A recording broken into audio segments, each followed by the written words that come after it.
Allah melarang kita kagum ketika melihat hartanya manusia. Coba buka surat At-Taubah ayat 55. Ini Allah larang kita untuk kagum melihat hartanya orang jika dia nggak beriman sama Allah.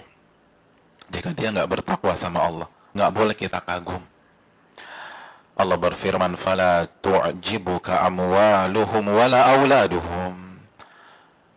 Allah berfirman, Anda tuh nggak boleh kagum terhadap harta-harta mereka dan anak-anak mereka. Nggak boleh kagum. Innama yuridullahu liyu'adzibahum biha fil hayatid dunya. Kenapa? Karena sejatinya Allah kasih mereka harta untuk mengadab mereka di dunia. Wa tazhaqu anfusuhum wa hum kafirun. Dan untuk membuat jiwa mereka hancur dalam kondisi mereka nggak beriman kepada Allah. Ya Allah, lihat Bu, lihat bapak-bapak sekalian, Allah larang kita untuk kagum melihat fasilitas dunia yang dimiliki oleh seseorang jika dia nggak bertakwa kepada Allah, jika dia nggak beriman sama Allah Subhanahu wa ta'ala. Fala tu'jibuka amwaluhum. Nggak boleh Anda kagum, nggak boleh, nggak diperbolehkan. Gitu. Ada Ferrari, teman parkir, nggak boleh kagum bapak-bapak, ibu, teman-teman sekalian, nggak boleh. Ibu-ibu juga, ada teman arisan pakai tas Hermes, nggak boleh kagum, nggak boleh. Iya, nggak boleh itu. Ya, aku sih kalau Hermes enggak, LV Pak Ustadz, LV juga nggak boleh, nggak boleh, nggak boleh. Ini larangannya hadirin. Melihat interior rumah seseorang bengong, nggak boleh. Allah yang lan fala tu'jibuka amwaluhum. Nggak boleh Anda kagum. Kenapa? Karena kalau mereka nggak bertakwa sama Allah, itu harta Allah kasih ke mereka liyu'adzibahum biha fil hayatid dunya, untuk menyiksa mereka di dunia. Mereka nggak tenang. Harta itu kan ujian. Setuju nggak hadirin? Antum yakin nggak nih harta ujian? Oke.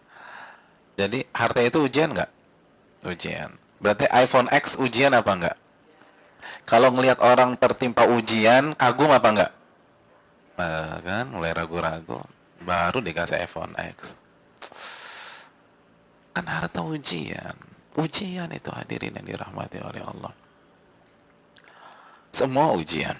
Dan kalau nggak beriman, harta itu akan menyiksa dia. Nggak akan buat dia tenang. Akan buat dia gelisah. Akan membuat dia hancur. Akan membuat dia hancur. Makanya nggak boleh kagum. Kesian. Hadirin yang dirahmati oleh Allah. Dan fana, kata Allah. Fana. Dunia itu fana. Sementara. Oke, kita dikasih kekayaan. Berapa tahun sih? 100 tahun? Enggak. Kalau umur kita 100 tahun, kita nikmatin 100 tahun? Enggak juga. Kita nggak usah bicara muluk-muluk deh. Simpel aja ya, simpel. Makanan kesukaan antum apa? Susah pertanyaannya ya. Waduh, gimana ditanya ayat kalau begini? Ibu suka makan apa, Bu? Bakso, Masya Allah. Nggak Jakarta Selatan, nggak Timur, nggak Bekasi, bakso pokoknya lah. Bakso. Saya ingin tanya sama jamaah sekalian, kita makan bakso, di sini bakso paling ngetop di mana sih? Cepet tesnya mana? Nggak ada yang ngetop. GM, masa GM? Iya. Bukannya pencinta bakso sejati mainnya pinggir jalan ya? Kayaknya komen di mall Al-Ikhlas enak. Ya, yaudah deh. Ternyata terjadi khilaf juga. Pokoknya kita pergi ke tukang bakso yang menurut kita paling enak sedunia. saya ingin tanya, satu mangkok berapa? 500 perak. Itu mah Melisa, itu zaman saya SD. Iya, abang tukang bakso, saya mau beli. Satu mangkok itu isinya berapa? Hah? Lima bakso, Masya Allah. Saya ingin tanya nih hadirin. Rasa lezat bakso yang pertama dengan bakso yang kelima sama apa enggak? Ya Allah. Kita lagi laparnya minta. Kita datang ke kios bakso tersebut dalam kondisi kelaparan. Itu coba kita renungkan. Kita makan mangkok pertama, kita makan bakso di mangkok yang pertama. Nikmat apa? Nikmat. Bang, satu lagi bang. Nambah mangkok yang kedua. Nikmat? Masih, tapi udah berkurang ya. Mbak, tambah lagi mbak. Aduh, gue yang bayarin. Ya udah deh. Mangkok yang ketiga. Masih nikmat gak? Mangkok yang keempat, mangkok yang kelima, muntah. Padahal 20 menit yang lalu sebelum kita masuk tuh kios bakso, itu cita-cita kita pada hari itu makan bakso yang udah lama kita nggak cicipi sebelumnya. Padahal baksonya sama, racikannya sama, nggak ada bedanya, micinnya sama. Nggak ada bedanya tuh. Lihat tuh. Itu fananya dunia loh. Itu fananya dunia. Lagi pengen makan ketoprak. Pergi ke Ciragil. Mesen. Wen. Oke. Piring yang kedua. Aduh. Piring yang ketiga. Piring yang keempat. Muntah.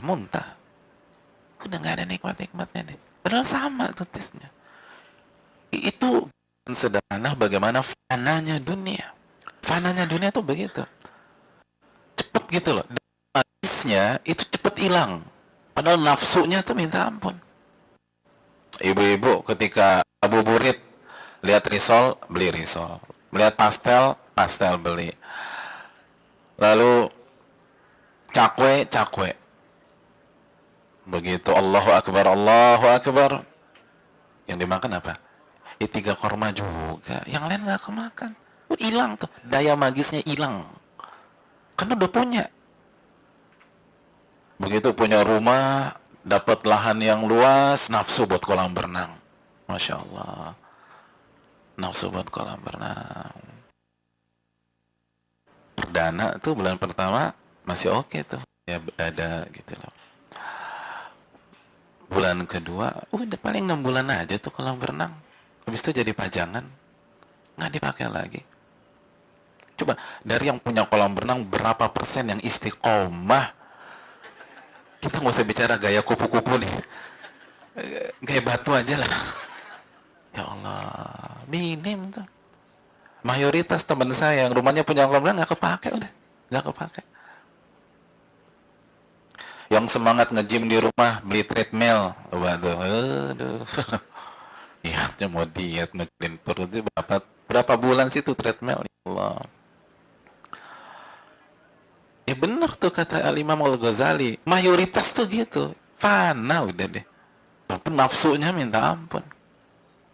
Iya kan? Pergi ke butik, ngelihat gamis atau ngelihat baju, depan beli aja. Dipakai, belum tentu dipakai. Gitu loh. Paling setahun 2 kali pakai tuh baju. Gitu lah. Habis itu udah lupa tuh. Lupa.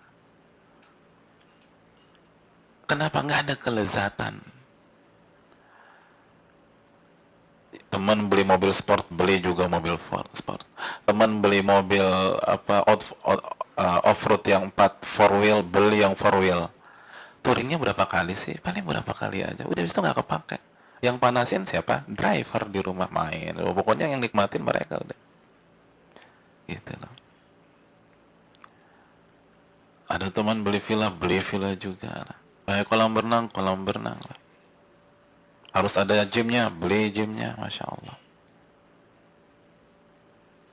Yang langsing siapa? Bibi, karena bibi yang berenang. saya sama Mang Unceng, karena dia yang fitness, yang sukses mah dia, kita one pack aja dari dulu. Udah lupa sudah. Mayoritas, nggak semua gitu, nggak semua gitu. Kalau di sini mah enggak lah, nggak beda ya. Hadirin, itu fananya dunia. Jangankan kita meninggal nih, kita masih ada, tuh harta masih ada depan kita, tapi hilang udah, nikmatnya nggak ada, hilang udah, hilangnya cepat. Memang nafsu sih, ketika belum punya itu nafsu. Ya makanya kan itulah ada istilah rumput tetangga lebih hijau daripada rumput sendiri. Pokoknya gitu aja. Begitu dapat sirna. Jadi itu bukan hanya sugesti, itu firman Allah, ma'indakum yanfad, kata Allah. Yang Anda punya tuh semu.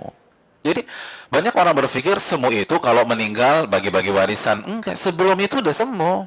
Sebelum itu tuh udah nggak ada artinya. Kita pakai itu lagi, itu lagi.